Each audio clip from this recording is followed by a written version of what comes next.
ಕಬ್ಬು ಬೆಳೆಗಾರರು ನಡೆಸ್ತಾ ಇದ್ದ ಪ್ರತಿಭಟನೆ ನಿನ್ನೆ ಹಿಂಸಾತ್ಮಕ ರೂಪವನ್ನು ಪಡ್ಕೊಳ್ತು. ಈ ಬೆನ್ನಲ್ಲೇ ಕಲ್ಲುತೂರಾಟ ನಡೆಸಿದ 11 ಜನರ ವಿರುದ್ಧ ಎಫ್ಐಆರ್ ದಾಖಲಾಗಿರೋದ್ರ ಮಾಹಿತಿ ಸಿಗ್ತಾ ಇದೆ. ಬೆಳಗಾವಿಯ ಹತ್ತರಗಿಯಲ್ಲಿ ಕಲ್ಲುತೂರಾಟ ಪ್ರಕರಣಕ್ಕೆ ಸಂಬಂಧಪಟ್ಟಂತೆ 11 ಜನರ ವಿರುದ್ಧ ಎಫ್ಐಆರ್ ಆಗಿದೆ.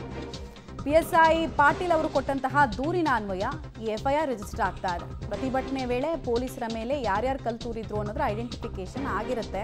ಆಲ್ರೆಡಿ ಕೊಲೆ ಮಾಡುವ ಉದ್ದೇಶದಿಂದ ಹಲ್ಲೆ ಮಾಡಿ ಕಲ್ಲು ತೂರಾಟ ಮಾಡಿದ್ದಾರೆ ಅನ್ನೋದು ಕಂಪ್ಲೇಂಟ್ನಲ್ಲಿರುವಂತಹ ಅಂಶ. ಸೊ ಇದು ಅಟೆಂಪ್ಟ್ ಟು ಮರ್ಡರ್ ಉದ್ದೇಶ ಇಟ್ಕೊಂಡು ಬಂದರು, ಕಲ್ಲು ತೂರಿದ್ರು, ಹಾನಿ ಮಾಡಿದ್ರು ಮತ್ತು ಸರ್ಕಾರಿ ಅಧಿಕಾರಿ ಮೇಲೆ ಕಲ್ಲು ಎಸೆದ್ರು ಎಲ್ಲ ಸೆಕ್ಷನ್ಸ್ ಕೂಡ ಬರುತ್ತೆ. 11 ಜನರನ್ನು ಐಡೆಂಟಿಫೈ ಮಾಡುವಂತಹ ಕೆಲಸ CCTVಗಳನ್ನು ಚೆಕ್ ಮಾಡೋದ್ರ ಮೂಲಕ ಆಗ್ತಾ ಇದೆ. ಎಲ್ಲಿಂದ ಬಂದರು, ಎಷ್ಟೊತ್ತಿಗೆ ಸೇರಿಕೊಂಡ್ರು, ಆಮೇಲೆ ರೈತರ ಸೋಗಿನಲ್ಲಿದ್ದವರ, ಯಾವುದಾದ್ರೂ ರಾಜಕಾರಣಿಗಳ ಹಿತ ಕಾಯೋಕೆ ಅಂತ ಇಲ್ಲಿಗೆ ಬಂದ್ರ, ಅವೆಲ್ಲವೂ ಅಂಶಗಳು ಗೊತ್ತಾಗಬೇಕಾಗತ್ತೆ. ಬರುತ್ತಾ ಅನ್ನೋದು ಪ್ರಶ್ನೆ. ಆರೋಪಿಗಳ ಪತ್ತೆಗೆ ಪೊಲೀಸರ ತಂಡದ ರಚನೆ ಆಗಿದೆ.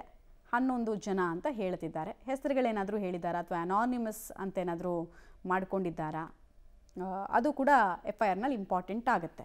ನೋಡೋಣ ಏನಂತ. ಅಪರಿಚಿತರು ಅಂತಿದೆಯಾ, ಯಾರ್ದಾದ್ರೂ ಹೆಸರುಗಳನ್ನು ಮೆನ್ಷನ್ ಮಾಡಿದ್ದಾರಾ, ಎಲ್ಲಿಂದ ಅಟ್ಯಾಕ್ ಆಯಿತು, ಎಷ್ಟೊತ್ತಿಗಾಯಿತು, ಯಾರ್ಯಾರು ಏನೇನು ಘೋಷಣೆಗಳನ್ನು ಕೂಗ್ತಾ ಇದ್ದಾರೆ ಅದನ್ನು ಕೂಡ ಕಂಪ್ಲೇಂಟ್ನಲ್ಲಿ ಕೊಟ್ಟಿರ್ತಾರೆ. ಅವೆಲ್ಲವೂ ಕೂಡ ಇಂಪಾರ್ಟೆಂಟ್ ಆಗುತ್ತೆ ಕೇಸ್ ಸಾಲ್ವ್ ಮಾಡೋದಕ್ಕೆ. ಮತ್ತು ಸಾಮಾನ್ಯವಾಗಿ ಈ ಥರದ್ದೆಲ್ಲ ಪ್ರತಿಭಟನೆ ದಿಕ್ಕು ತಪ್ಪಿಸೋದಕ್ಕೆ ಅಂತ ಒಂದು ಕಾಣದ ಕೈಗಳ ಆಟ ಕೂಡ ನಡೆದಿರುತ್ತೆ. ನಿಮ್ಗೆ ಉತ್ತರ ಕರ್ನಾಟಕ ಭಾಗ ಅಂತ ಹೇಳಿದ್ರೆ ಅಲ್ಲೊಂದು ಮೊನೋಪೊಲಿ ನಿರ್ಮಾಣ ಆಗಿ ಬಹಳ ವರ್ಷ ಆಗಿದೆ.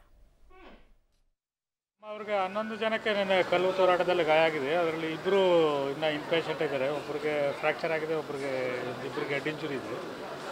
CT ಸ್ಕ್ಯಾನ್ ಎಲ್ಲ ಮಾಡಿದೆ. ಎಲ್ಲ ಅವ್ರಿಗೆ ಈಗ ಸೂಕ್ತ ಚಿಕಿತ್ಸೆ ಎಲ್ಲ ಕೊಡಲಾಗ್ತಾ ಇದೆ.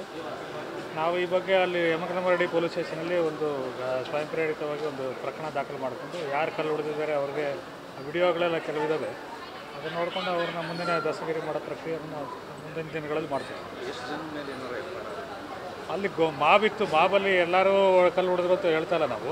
ಮತ್ತು ಅಲ್ಲಿ ಯಾರ್ಯಾರು ಅಲ್ಲಿ ವಿಡಿಯೋದಲ್ಲಿ ಸ್ವಲ್ಪ ವಿಡಿಯೋಸ್ ನಮಗೆ ಸಿಕ್ಕಿದ್ದಾವೆ. ಅದು ನೋಡಿಕೊಂಡು ಸಾಕ್ಷಿ ಆಧರಿಸ್ಬಿಟ್ಟು ಯಾರ್ಯಾರು ಮಾಡಿದ್ದಾರೆ ಅವ್ರಿಗೆ ಮಾತ್ರ ಅರೆಸ್ಟ್ ಮಾಡ್ತೀವಿ. ಕಿಡಿಗೇಡಿಗಳು ಎಂಟ್ರಿ ಆಗಿದ್ದಾರೆ ಅಂತ ಮಾಹಿತಿ. ಅದೇ ರೀ, ಅದೇನಕ್ಕೆ ಉತ್ತರ ಹೇಳ್ತಾ ಇದ್ವಿ ನಾವು. ಎಲ್ಲರೂ ಬಂದಿದ್ದು ರೈತರೆಲ್ಲ ಗಲಾಟೆ ಮಾಡಿದ್ರು ಅಂತ ನಾನು ಡೀಟೇಲ್ಸ್ ಕೊಡ್ತಾರೆ. ಚೇತನ್ ಈಗ ಈ 11 ಜನರ ವಿರುದ್ಧ FIR ಅಂತ ಯಾರ್ದಾದ್ರೂ ಹೆಸರುಗಳನ್ನು ಮೆನ್ಷನ್ ಮಾಡಿದಾರಾ, ಯಾರನ್ನಾದ್ರೂ ಇಲ್ಲಿ ತನಕ ವಶಕ್ಕೆ ಪಡೆಯಲಾಗಿದೆಯಾ, ಅರೆಸ್ಟ್ ತೋರಿಸ್ತಾ ಇದ್ದಾರಾ ಅಥವಾ ಜಸ್ಟ್ ತನಿಖಾ ತಂಡವನ್ನು ರಚನೆ ಮಾಡಿ ಹುಡುಕಾಡ್ತಾ ಇದ್ದಾರಾ? ಮಮತಾ, ಖಂಡಿತವಾಗಿ ಕೂಡ ನಿನ್ನೆ ಏನು ಬೆಳಗಾವಿ ಜಿಲ್ಲೆಯ ಹುಕ್ಕೇರಿ ತಾಲೂಕಿನ ಹತ್ತರಗಿ ಟೋಲ್ ನಾಕಾ ಬಳಿ ಏನು ಕಲ್ಲು ತೂರಾಟ ನಡೆದಿತ್ತು. ರೈತರು ಒಂದ್ ಕಡೆ ಹೆದ್ದಾರಿ ತಡೆ ನಡೆಸುವಾಗ ಕೆಲವೊಂದಿಷ್ಟು ಕಿಡಿಗೇಡಿಗಳು ಆಗಮಿಸಿ ಪೊಲೀಸರನ್ನೇ ಟಾರ್ಗೆಟ್ ಮಾಡಿ ಕಲ್ಲು ತೂರಾಟ ನಡೆಸಿದ್ರು. ಈ ಪ್ರಕರಣಕ್ಕೆ ಸಂಬಂಧಿಸಿದಂತೆ ಪೊಲೀಸರು ಈಗ ಅಲರ್ಟ್ ಆಗಿರುವಂತದ್ದು. ಅದರಲ್ಲೂ ಕೂಡ ಪ್ರಮುಖವಾಗಿ ಯಾವ CCTV ಫುಟೇಜ್ ಆಗಿರ್ಬೋದು, ಅದರ ಜೊತೆಗೆ ಏನು ಮೊಬೈಲ್ಗಳಲ್ಲಿ ಶೂಟಿಂಗ್ ಆಗಿರ್ತಕ್ಕಂತ ಮಾಹಿತಿಯನ್ನು ಪಡಿತಾ ಇದ್ದಾರೆ. ಈ ಪ್ರಕರಣಕ್ಕೆ ಸಂಬಂಧಿಸಿದಂತೆ ಈಗಾಗಲೇ 11 ಜನರನ್ನ ವಶಕ್ಕೆ ಪಡೆದಿರುವ ಮಾಹಿತಿ ಇದೆ. ಆದ್ರೆ ಇದುವರೆಗೂ ಕೂಡ ಪೊಲೀಸರು ಯಾರ ಹೆಸರನ್ನ ಬಹಿರಂಗಪಡಿಸಿಲ್ಲ. ಸಾಕಷ್ಟು ಏನು ಕೂಲಂಕುಷವಾಗಿ ತನಿಖೆಯನ್ನ ಮಾಡ್ತಾ ಇದ್ದಾರೆ. ಪ್ರತಿಯೊಂದು ವಿಡಿಯೋ ಫುಟೇಜ್ಗಳನ್ನ ಗಮನಿಸಿ ತನಿಖೆಯನ್ನ ಮಾಡ್ತಿರುವಂತದ್ದು. ಅದರ ಜೊತೆಗೆ ಪೊಲೀಸ್ ಇಲಾಖೆಯ ADGP ಅವರು ಕೂಡ ಇನ್ನು ಘಟನಾ ಸ್ಥಳಕ್ಕೆ ಭೇಟಿ ನೀಡಿದ್ರು. ಘಟನಾ ಸ್ಥಳಕ್ಕೆ ಭೇಟಿ ನೀಡಿ ಪರಿಶೀಲನೆ ಮಾಡಿ ಅಧಿಕಾರಿಗಳನ್ನ ಮಾಹಿತಿ ಪಡೆದಿರುವಂತದ್ದು. ಯಮಕನಮರಡಿ ಠಾಣೆಯಲ್ಲಿ ಈಗ ಸದ್ಯ ADGP ಇದ್ದು ಎಲ್ಲ ಮಾಹಿತಿಯನ್ನ ಪಡಿತಾ ಇದ್ದಾರೆ. ಅದರ ಜೊತೆಗೆ ಏನು ಯಮಕನಮರಡಿ PSI ಇದ್ದಾರೆ, RV ಪಾಟೀಲ್ ಅವರು ನೀಡಿದ ದೂರಿನ ಅನ್ವಯ ಪ್ರಕರಣವನ್ನು ದಾಖಲಿಸಿಕೊಂಡಿರುವಂತದ್ದು. ಪ್ರಮುಖವಾಗಿ BNS ಕಾಯ್ದೆ ಅಡಿ 189, 191 ಹೀಗೆ ಒಂದು 5 ರಿಂದ 6 ಏನು IPS ಇತರ ಪ್ರಕಾರ ಅವ್ರ ಮೇಲೆ ಪ್ರಕರಣ ದಾಖಲಿಸಿಕೊಂಡಿರುವಂತದ್ದು. ಏನು ವಿಡಿಯೋ ಫುಟೇಜ್ಗಳನ್ನ ಗಮನಿಸಿ ಈಗ ಎಲ್ಲ ಏನು ಕಲ್ಲು ತೂರಾಟ ನಡೆಸಿದ ಕಿಡಿಗೇಡಿಗಳನ್ನ ವಶಕ್ಕೆ ಪಡೆಯುವ ಎಲ್ಲ ಸಾಧ್ಯತೆಗಳಿರುವಂತದ್ದು. ಅವ್ರನ್ನ ಬಂಧಿಸಿ ಜೈಲಿಗೆ ಕಳಿಸಲು ಕೂಡ ಪೊಲೀಸರು ರೆಡಿ ಆಗಿರುವಂತದ್ದು. ಮಮತಾ, ಧನ್ಯವಾದ ಚೇತನ್ ತಮ್ಮ ಮಾಹಿತಿಗಾಗಿ.